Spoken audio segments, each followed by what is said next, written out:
ان کی ڈاکومنٹ لینا چاہے گا. جیسے قاضی فیض صاحب کا معاملہ تھا تو وہ یہ کہتے تھے کہ نہیں ان کو استثناء حاصل ہے، تو کوئی استثناء حاصل نہیں ہے، چاہے وہ کوئی وزیر اعظم ہے، وزیر اعلیٰ ہے، کوئی سیاسی عہدیدار ہے، حکومتی کوئی نمائندہ ہے یا سرکاری افسر ہے، وہ اس کی جو ٹیکس کی تفصیلات ہیں اب اس پر ان کو استثناء حاصل نہیں رہی.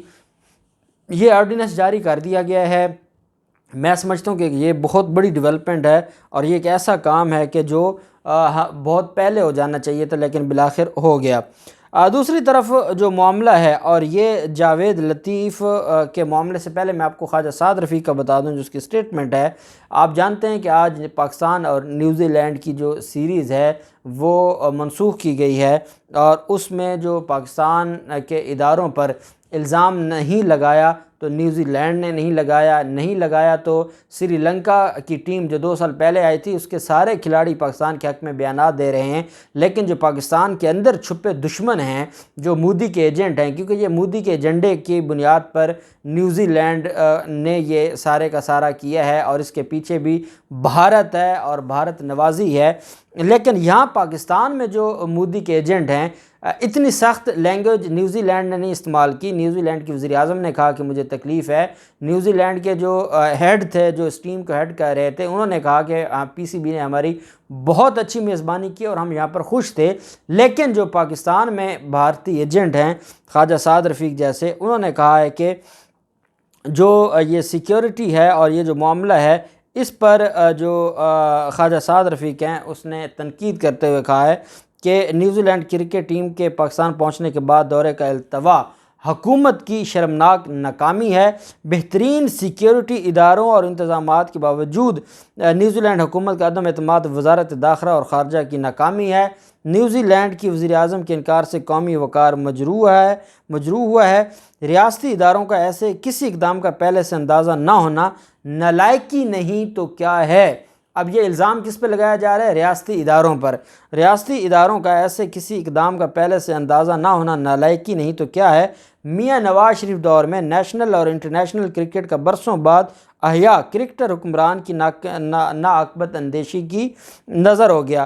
یہ جو نیوزی لینڈ کی ٹیم آئی تھی یہ 18 سال کے بعد پاکستان آئی تھی، اور 18 سال کا جو ٹینیور گزرا ہے مسلم لیگ نون کا اور اس سے پہلے پاکستان پیپلز پارٹی کا، اس میں نیوزی لینڈ کی ٹیم کبھی نہیں آئی تھی. جو یہ ایک بار ایک ہی بات کہی جا رہے ہیں، اور اس وقت بھی اگر اس وقت کے جو آرمی چیف تھے وہ سیکیورٹی کو مد نظر رکھتے ہوئے وہ سارے معاملات کو اپنے ہاتھ میں نہ رہتے تو یہاں تو جو کرکٹ ہے وہ آنی نہیں تھی. نواز شریف کس چیز کا لیتے ہیں؟ آپ کو یاد ہے کہ پاکستان کی کرکٹ ٹیم کو پریکٹس اور ایکسرسائز بھی آرمی کرواتی تھی، اور انگلینڈ میں ایک میچ میں انہوں نے وہاں پر ڈنٹ نکالے تھے جس کے بعد فوجی اس سے تو اس پر جو انگلینڈ میں بڑا اس کو سراہا گیا تھا. تو وہ ساری چیزیں یہ کہاں سے آ گئے؟ بارش ہوتی ہے قذافی اسٹیڈیم میں اور وہاں پر جو فوج کے ہیلی کاپٹر ہیں وہ وہاں پر خشک کر رہے ہیں پچ کو بھی اور گراؤنڈ کو بھی، تو اس میں نواز شریف کا کیا کردار ہے؟ اور وہ ساری کی ساری اس وقت کے جنرل راحیل شریف کی جو ہے اس پر محنت تھی، D G I S P R کی محنت تھی، اور آج اس کا ثمر کون لے رہا ہے؟ نواز شریف لے رہے ہیں، جس کو الف بے کا بھی نہیں پتہ.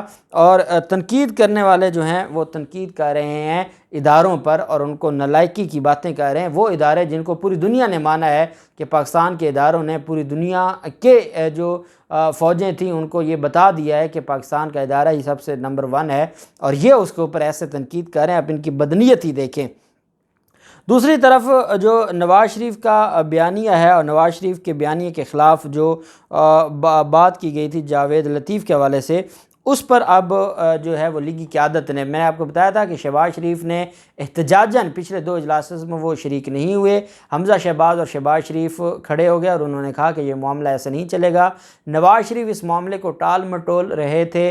مریم نواز نہیں چاہتی تھیں کہ شہباز شریف کی بات مانتے ہوئے جاوید لطیف کو شوکاز جاری کیا جائے، کیونکہ جاوید لطیف نے جو کچھ بھی کہا اس بیچارے کا اپنا اتنا دماغ تو ہے نہیں، وہ تو مریم نواز کے کہنے پہ ہی شہباز شریف کو رگڑا لگایا گیا، لیکن شہباز شریف ڈٹ گیا اور شہباز شریف نے بالآخر نواز شریف کو مجبور کر دیا، اور نواز شریف کی اجازت کے بعد شو کاسٹ جاری کیا گیا جس میں جاوید لطیف کے بارے میں کہا گیا ہے کہ قیادت پر جو جھوٹے الزامات لگائے گئے ہیں ایک ٹی وی شو میں اس کا جواب دیا جائے۔ احسن اقبال جو کہ مسلم لیگ نون کے سیکرٹری جنرل ہیں، ان کی جانب سے یہ شو کاسٹ جاری کیا گیا ہے۔ شو کاسٹ کے متن میں درج ہے کہ جھوٹے اور من گھڑت الزامات پارٹی ڈسپلن کی خلاف ورزی ہے۔ مسلم لیگ نون جمہوری اقدار کی علم بردار ہے، نون لیگ کے قائد کو اپنے شانہ بشانہ کھڑے ساتھیوں پر فخر ہے۔ شو کاز میں لکھا گیا کہ نون لیگ تمام تر سازشوں کے باوجود اب بھی متحد و منظم ہے، کنٹونمنٹ الیکشن میں جیت بھی پارٹی اتحاد اور مقبولیت کا منہ بولتا ثبوت ہے۔ پارٹی میں روایت کے مطابق سب کو اظہار رائے کا موقع فراہم کیا جاتا ہے، اس لیے ٹی وی شوز میں پارٹی ڈسپلن کی خلاف ورزی ناقابل قبول ہے۔ جاوید لطیف کو ہدایت کی گئی ہے کہ وہ شو کاز نوٹس کا جواب دیں 7 دن کے اندر اور انہیں سزا کا تعین بھی خود کرنا ہوگا۔ رانا ثناءاللہ نے جاوید لطیف کو شو کاز بھیجنے کی تصدیق کی ہے اور کہا ہے کہ اس کو وصول کر کے اس کا جواب دینا چاہیے۔ سیاست میں گفتگو کے دوران باتیں آگے پیچھے ہو جاتی ہیں، جو بھی بات ہو قواعد سے ہٹ کر نہ ہو، اور جو جاوید لطیف نے بات کی ہے اسائنمنٹ والی وہ جھوٹ ہے، اس کا کوئی تعلق پاکستان مسلم لیگ نون کی سیاست سے نہیں ہے۔ پاکستان مسلم لیگ نون میں کوئی بھی اسائنمنٹ نہیں لیتا اور پاکستان مسلم لیگ نون صرف اپنے بیانیہ کے ساتھ کھڑی ہے۔ اس کا فوراً جواب دیا ہے جاوید لطیف نے، اور جاوید لطیف نے کہا ہے نواز شریف نے کس طرح راضی ہو کر میرے خلاف شو کاز جاری کیا یہ میں جانتا ہوں۔ اس کا مطلب یہ ہے کہ جاوید لطیف کہہ رہے ہیں کہ نواز شریف کو پریشرائز کر کے یہ شو کاز جاری کروایا گیا ہے۔ انہوں نے کہا کہ نواز شریف نے کس طرح راضی ہو کر مجھے شو کاز نوٹس بھیجا یہ مجھے اندازہ ہے، شاید کسی اور کو نہیں ہے۔ نواز شریف کی قربانیوں کی وجہ سے یہ شو کاز بہت چھوٹی چیز ہے۔ انہوں نے کہا میں نے کچھ دن پہلے نواز شریف کی نومبر دسمبر میں واپسی کی جو بات کی تھی، میں آج بھی اس بات پر قائم ہوں۔ جماعت کے باہر تو اس بات سے تکلیف ہونی ہے، لیکن جماعت کے اندر بھی کسی کو پرابلم ہے تو اس نوٹس کے ذریعے شاید میں بہتر طریقے سے یہ بات پہنچا سکوں۔